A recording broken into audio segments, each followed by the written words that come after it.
This is problem 9-71 on page 482. Major floor loadings in a shop are caused by weights of the objects shown. Each force acts through its respective center of gravity, G.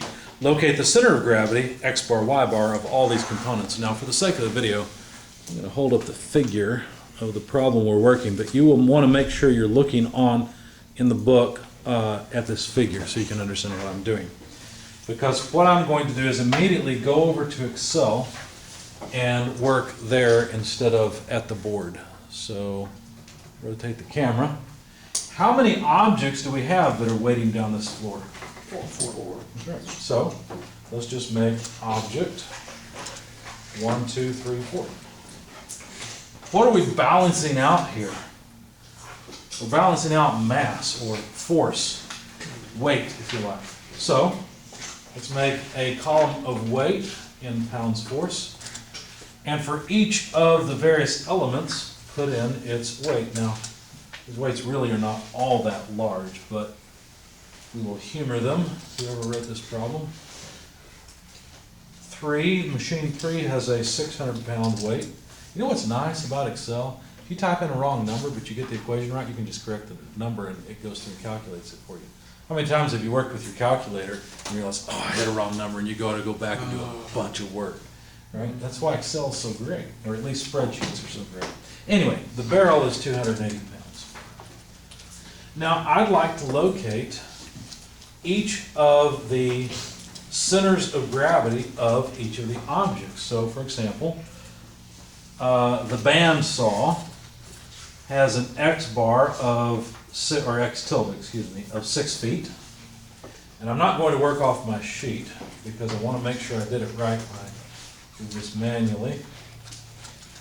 And of course, X tilde, Y tilde are measured in feet. Okay, let's pick off all of the X tildes. So for the lathe, it looks like, body 2, what is its center of gravity location on the x-axis? Anybody? It is 18. I would recommend you just write 6 plus 12 in Excel, because that's what it is, right? That way if I add it in my head and I get it wrong, well, Excel corrects me. What about then body 3? What would you put into Excel for body 3? 6 plus 12 plus 8. That's right. 6 and 12 and 8, which according to Excel are 26. You know, I used to actually add up my receipts. I'd go to the grocery store and actually manually add them, and I thought, what am I doing? This is a computer that added this. If I get a different answer, I'm probably the one that's wrong. Anyway, I quit adding a long time ago. At least my grocery receipts. So how about the barrel? Well, we could cheat just a little bit because they've dimensioned these by just adding a little bit of distance to each. So that might save us some time. Should still be correct. Help me out with Y tilde for object 1. What should it be? 7 feet. Good. Object 2? 7 plus 9. 7 plus 9. Good. Okay. Object 3? 3 feet. Good. Object 4? 3 plus 5. That's right. Okay. So what shall I do next? Well, I need to calculate the moment of each of these weights about an axis, right? So that's why I'm multiplying. Well, here, let me write it out first. So, weight times x tilde. That's why I'm multiplying the weight by its coordinate location. Now, what axis am I taking a moment about? If the moment arm is an x-axis of the weight, then what axis am I thinking of rotation occurring about? Y-axis. Y-axis, exactly. Everybody see that? So really all we're doing is taking moments of forces that have a moment arm in the x direction about the y-axis. In the same way, for the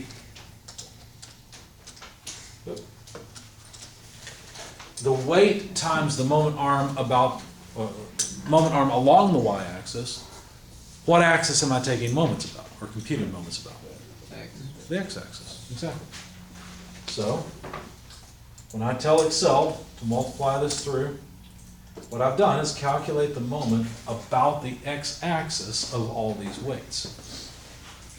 Okay? So then, what's next? Well, same trick we've played so far. Sum all the weights.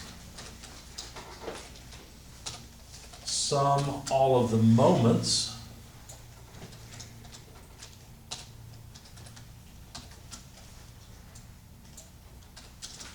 And then to find x bar, actually the centroid of all four of these pieces of equipment, simply take W times x tilde divided by W. Okay. Now you might look at that and say, well, wait a second, if you're summing moments, you said you had an x moment arm and you were summing moments about the y-axis here. How is it that you don't end up with y bar? How come you end up with x bar?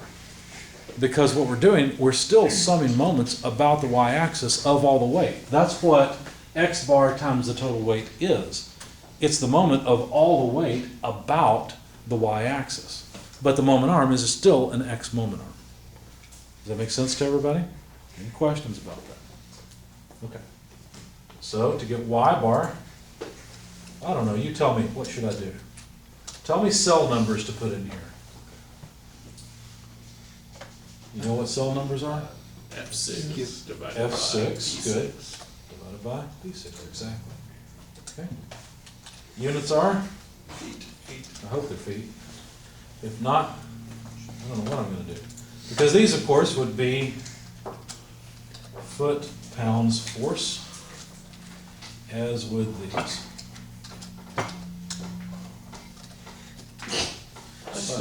By the way, one thing you can do is highlight all these, double click, and it'll size all of the widths of all these. I don't like this many decimal places, so let's format the cells. Number, 3 decimal places is more than enough. And of course, save. I'll probably name this the problem number.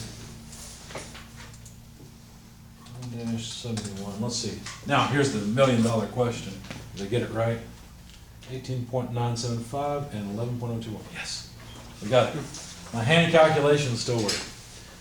Any questions on this?